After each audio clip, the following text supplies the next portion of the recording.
સિંહનો ઉછેર ઘણા સિટીઓમાં થાય છે, જેમ કે અમરેલી, પોરબંદર, દ્વારકા જેવા વિસ્તારોમાં તેનો ઉછેર કરવામાં આવે છે અને તે જંગલમાં વધારે પણ રહે છે. જ્યારે જંગલમાંથી તેની પ્રજાતિ આજના સમયમાં લુપ્ત થવાના આરે છે.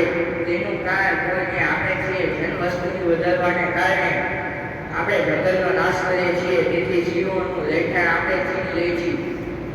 એ રાજકોટ, ભાવનગર જેવા જિલ્લાઓમાં છૂટા જોવા મળી આવ્યા છે અને તેને ઝૂ કે પાંજરામાં પૂરી ન રાખવા જોઈએ, તેથી તેને પૂરતું વાતાવરણ મળી શકે. ઈશ્વરસિંહ પર્યાપ્ત સમૂહ ભારતના સૌથી જૂના પર્યાવરણોમાંનું એક છે.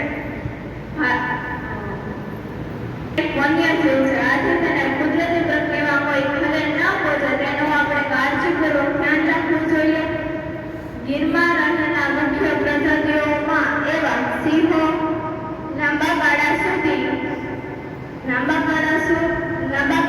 સાથે અન્ય ભયમાં અને વિનાશના આરે આવી ઉભેલા વન્ય પ્રાણીઓ